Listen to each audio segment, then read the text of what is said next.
كريم بنزيما. صوت صائب. ألقى الشبكة بعد قليل صادت سمكة. بعد قليل صادت سمكة. بنزيما في فترة ما كان مادة دسمة جدا للميمز والصفحات الكروية الساخرة، وكان بعيد تماما عن الأضواء مقارنة بكريستيانو رونالدو وجاريث بيل. بس السؤال هنا ازاي بنزيما وصل للوضع اللي هو فيه، وده اللي احنا هنعرفه في فيديو النهارده.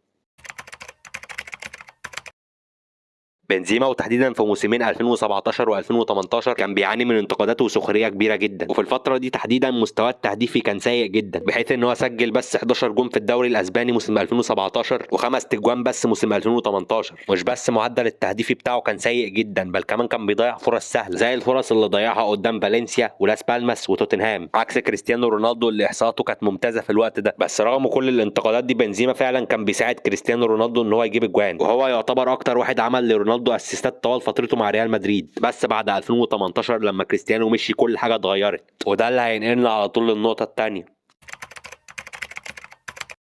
بعد ما كريستيانو ذهب بدون وداع، كل توقع ان الرايه هتتسلم لجاريث بيل، بس ريال مدريد تحديدا في موسم 2019 كان بيعاني جدا. اداء اللاعبين ما كانش مقنع، وتغييرات في المدربين، وخروج مبكر من دوري الابطال قدام اياكس، وخسارات مهينه في الكلاسيكو، وفي النهايه خرجوا بموسم صفري. بس بنزيما بدع جدا في الموسم ده، واحصاءاته انفجرت عن الموسم اللي فات بشده. بس في الموسم اللي بعده وعوده زين الدين زيدان، الفريق بدا ان هو يستعيد نفسه، كسبوا الدوري بفارق 5 نقط عن برشلونه، بينما كريم بنزيما خد جائزه البلاير اوف ذا سيزون، وكان برضه هداف الفريق. بس في الموسم اللي بعده في ازمه اصابات ضربت الفريق، وللاسف خرجوا بموسم صفري وزين الدين زيدان استقال. بس برضه كريم بنزيما كان كويس في الموسم ده، بس في الموسم اللي بعده العظمه هي اللي هتبدا بجد.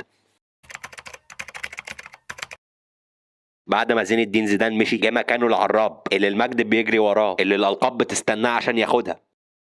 المهم في الموسم ده ريال مدريد رجع لمكانه الطبيعي، حقق السوبر الاسباني والدوري ودوري ابطال اوروبا، واسماء زي فينيسيوس جونيور وتيبو كورتوا اتالقت جدا في الموسم ده. بس الافضل بلا شك في الموسم ده هو كريم بنزيما، نفس اللي كان بيهدر الفرص السهله من 4-5 سنين، وكان هداف الدوري الاسباني ودوري ابطال اوروبا، وحقق في الموسم ده جايزه احسن لاعب في اوروبا واللقب الاغلى الكره الذهبيه. عموما قصه بنزيما ملهمه جدا، عشان بتعلمك ان انت ما تستسلمش، وان الرد على السخريه بيكون في الملعب، وده اللي حول بنزيما من نكته الاسطوره. وبكده تكون عرفت ليه لازم تبقى زي كريم بنزيما. وبس لو انت عندك رأي في الموضوع ده اكتبه تحت في الكومنتات، ولو الفيديو عجبك ما تنساش تشترك عشان يوصلك كل حاجة جديدة. وبس اشوفك المرة الجاية، وسلام.